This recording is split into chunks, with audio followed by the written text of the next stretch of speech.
sorry, that was a mess up. Yeah, you're live. It's okay. Okay, Yeah. cool. Well, hello everyone. My name's Anais. I've been a barista since 2016. I've been doing latte art classes for about 2 years on and off. And yeah, today we'll be teaching you how to go do latte art. Latte art originated in the Americas in 1980 to 1990 by a man named David Schommer. Created the heart and then he created the rosetta. At the same time, a man in Italy named Luigi Lupa was also creating the exact same thing, latte art. David was mostly known for his heart, for topping off all of his lattes with hearts, cappuccinos with hearts, all throughout his cafe. And that's where we moved on from there. And we got the latte art that we have today, which is rosettas from different flower types, different hearts, different pours, swans. We got all sorts of crazy latte art. But today we'll be teaching you how to do a heart, where it all started. Yeah, where it all started. So there are two forms of latte art. There's the motion of free pouring, which is when you steam milk and you just straight pour into an espresso cup. And then there's etching. Etching is when you use foam and you paint with it, and that's how you get those crazy intricate latte arts that have like Picasso's drawing on it, you know, the happy little tree or whatever. So they could do that with etching. You can't do that exact same thing with freehand latte art pouring. You could do a combination of it where you free pour and then you etch as well. It's where you get different variations of it. But once again, like I said, we'll be doing the heart today. So let me go grab my equipment. I need a picture.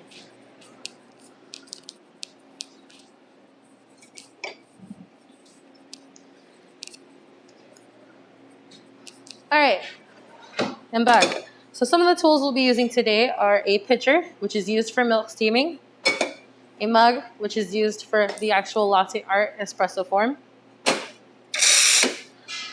The espresso we use is Nicaragua. It hails from Nicaragua. It's a single origin espresso that we sourced from Paper Moon Coffee Co. Shout out.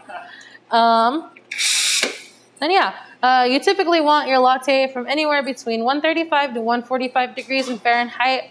That's what I'll be doing. Technically, you want to use a thermometer. Oof. Light rail. That was a light rail passing. Probably close the door while Jerry's sleeping outside.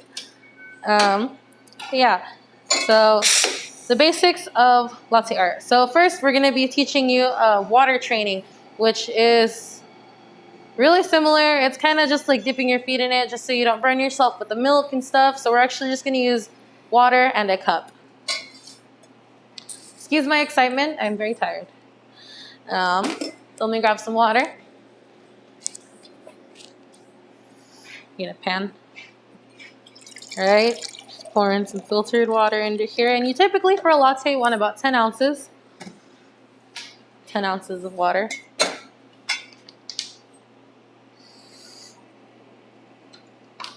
So I'm starting off with about yay much right here. And you want to start low and then pour high with a circular motion. All right? You create this motion. As you pour, you want to tilt your cup back as you start to create your latte art. You pull out and you pull up, thus creating the suction to start your heart.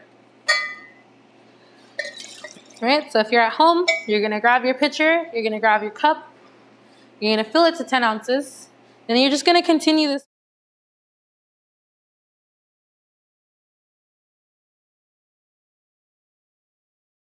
Adjusted with gripping it and holding your cup. You also got to get used to straightening your cup without spilling it, like so. All right?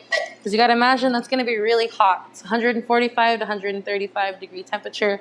You don't want to burn yourself. So this is why we start off with water. Some baristas will leave their cup steady. Others will motion it with the water so it creates an even flow, right? So I'm moving both hands at this point. All right, and then I stop. I'm going to create my heart by dipping in and out. By pulling up, I'm allowing the milk to go under the first layer of creme of espresso that sits on there to give it that dark variation. I'll be showing you that right now. I'm going to be showing you how we pull a shot. right? I'm removing the group head slash puck, removing the puck from the group head, clearing out the espresso, cleaning it. I'm going to be weighing out the coffee that I'll be putting into the basket. Typically, when dialing in, we tend to grind about 18 grams to 18.5 grams, depending on the barista and what they chose to dial for that day.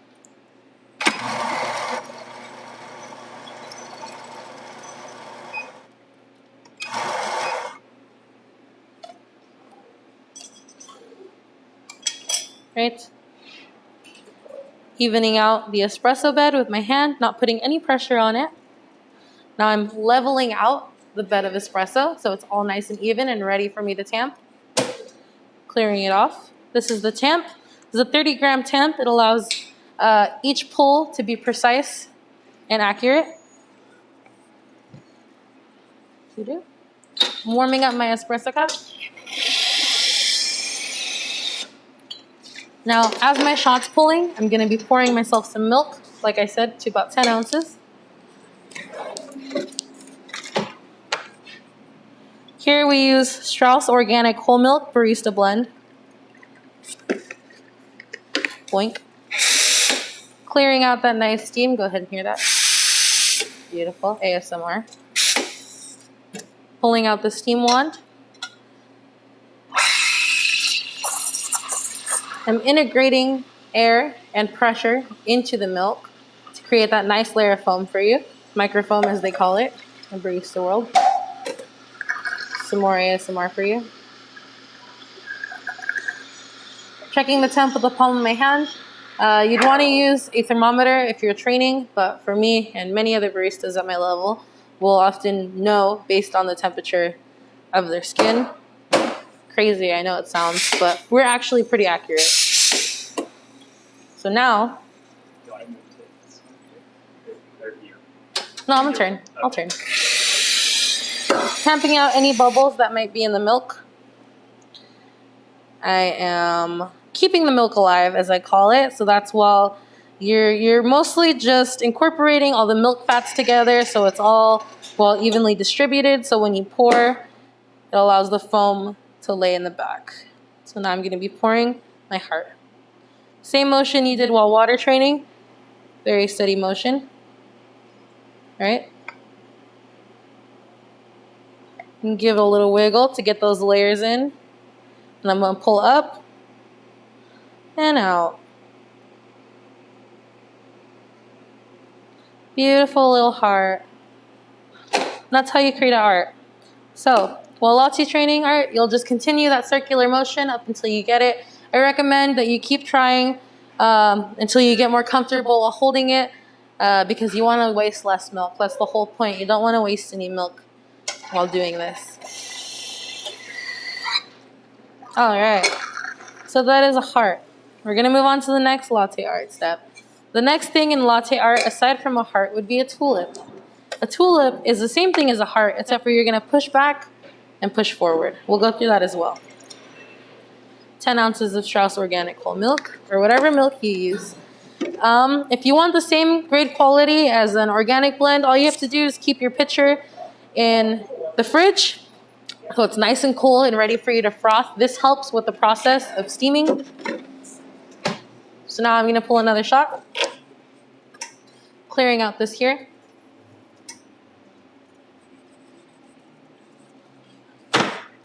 Tamping it out, cleaning out any excess grinds, right? Weighing out 18 grams.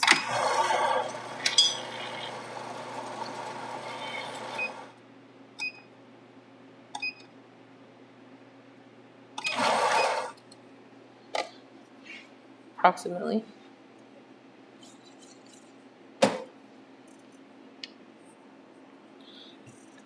All right. Pulling my shot.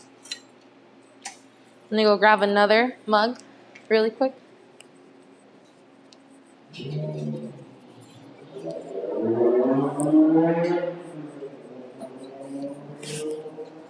And we're back. I'm gonna move this slightly off to the side, allowing By doing this, I'm allowing any air pressure to come out, any milk that was left over there to pour out, so I'm not integrating more water into my milk. Here we go with the milk steaming again. Once again, angling your pitcher to about 45-degree angle. Allowing that milk to stretch to create that microfoam. Turning up that pressure just a bit so we get all that milk and fat incorporated. Yes, there is fat in milk. That's what allows us to get that nice latte art. Testing the temperature. Seems about right. Tapping out any air bubbles. Right?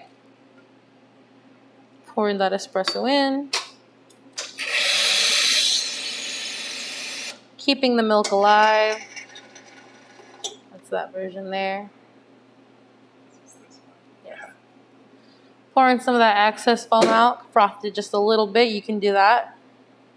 There's no fuck ups. You can always fix your fuck ups. Alright? And so this is the tulip. Same motion. Pouring the same way as you did with the heart. Right? So for this time, you're going to pour out. You're going to backstep it. And pour out again. Then you can finish off with that heart. Just like that. So that's a tulip. That's with 2 edges. You can continue it and add more layers as you keep learning.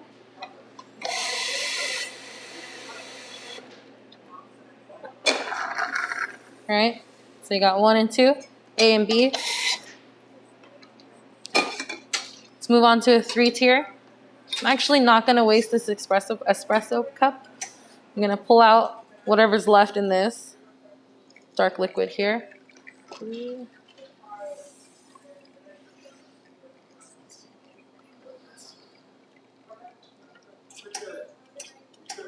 Alright, grab some more milk. Probably should have grabbed another cup while I was back there, but we learn as we go. Oh, fuck. Don't pay attention to that. Alright, I'm gonna go grab another mug.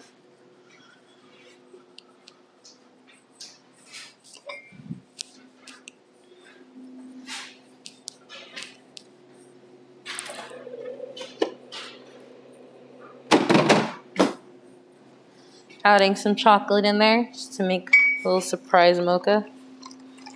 Oh fuck, that's a lot of espresso.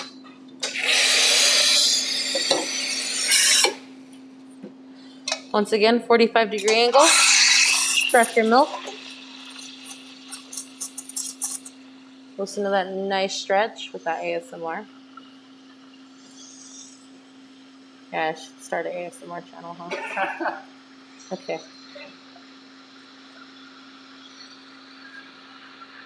Stop.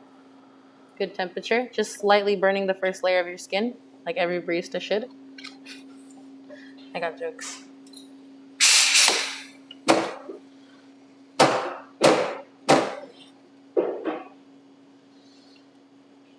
Alright, now this is where we're going to do the 3-tier. I might push it to a 4th or a 5th. We'll see how I feel during this pour.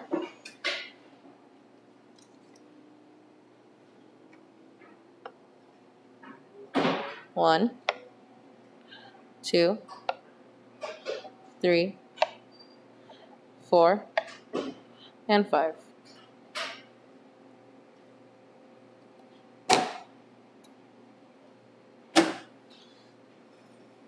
And there you go. There's 1, 2, and 3. These are your standard starting off latte procedures. We got a heart. We got a tulip with tulips. We got a tulip with more layers, right? Just a little bit more advanced.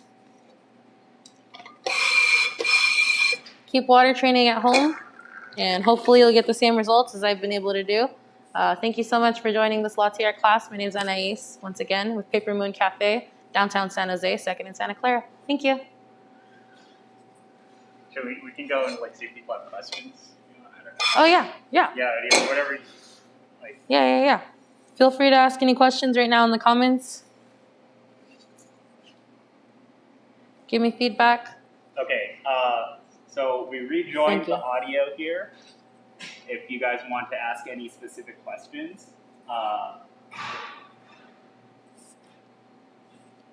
don't know. So join the cafe channel if you guys are watching. Can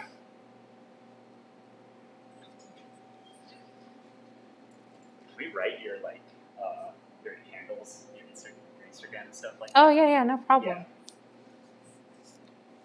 Like, write it or say it? And so where do you guys look in Santa Clara? What? I was asking where the shop was in Santa Clara. No. So we're in San Jose. We're in downtown San Jose on 2nd North, 17 2nd North Santa Clara Street. So right on 2nd Street in Santa Clara, right on that corner next to Angelo's and Ike's Sandwiches. You can join our actual latte art classes on Saturdays. We host real live latte art classes where you can come in and actually join us and do hands-on stuff.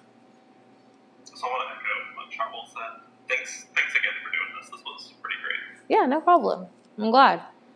I didn't get to do my second class today for weather issues and cancellations, so I guess I got more practice in. This is really fun for me. It's kind of my hobby. I know I'm a bit drained right now. I've been going all day. I promise during my latte art classes I'm a lot more eager. It's just a little decaffeinated at this point.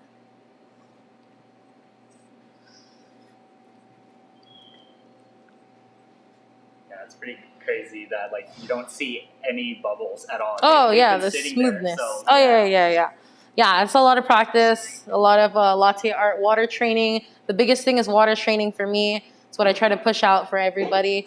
Just continuous practice. I know when teaching my latte art classes, I try to get everybody to understand it. A lot of people that come into my latte art classes have latte art espresso machines at home.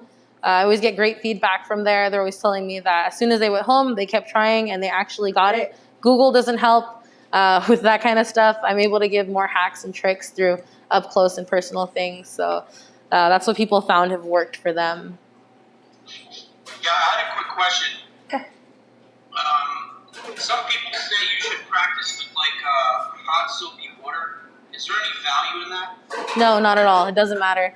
You can definitely just use water and regular, a cup of regular water. It's what's important is your stream control. So the way you control your stream, that's the most important, and the way you hold your cup. So you want to be able to pour that as well as straighten your cup at the same time.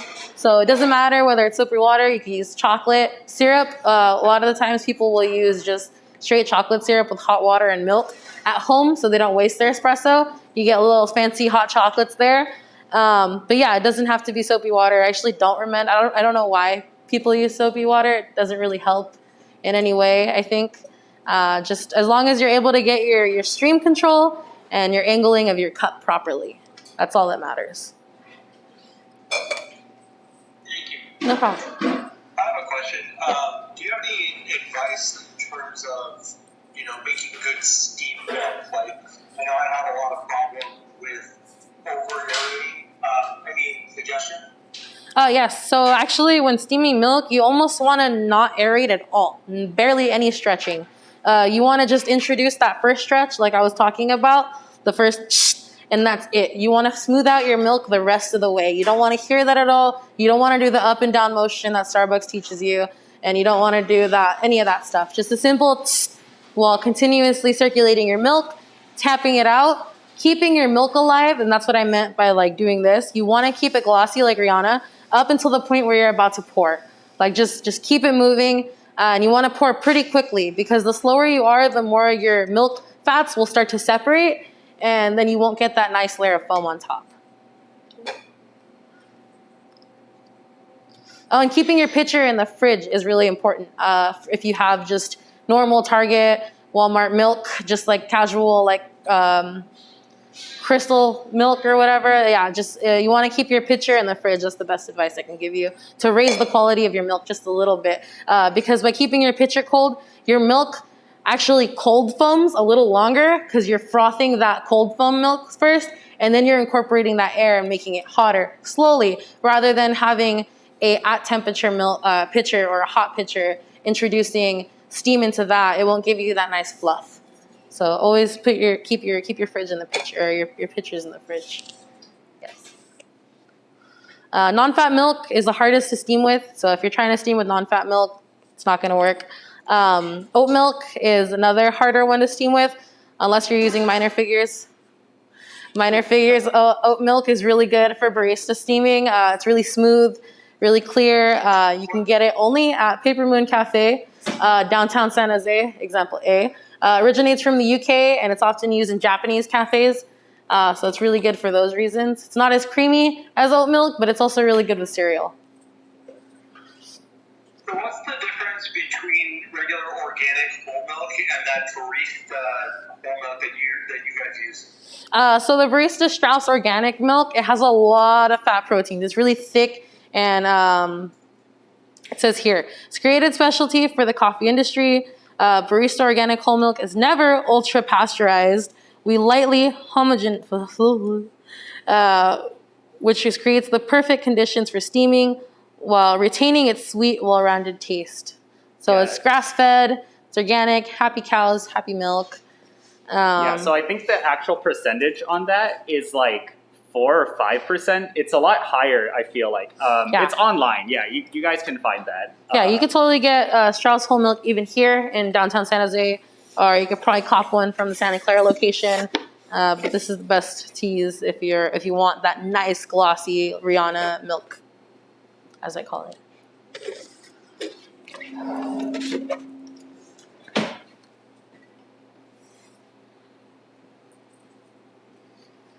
Any more questions? Or did that answer your question? More like, just has a higher fat content.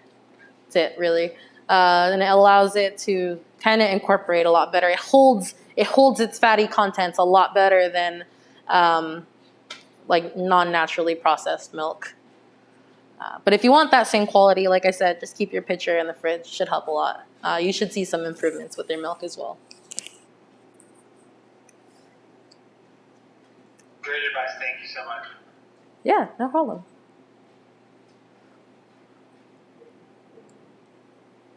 Anything else from anyone, or we can just end if you want. Like, Yeah. You've already been doing a lot of work too. Yeah, no, thank you. I appreciate it. I've never really seen myself on camera before, to be honest, so this is a little weird to me.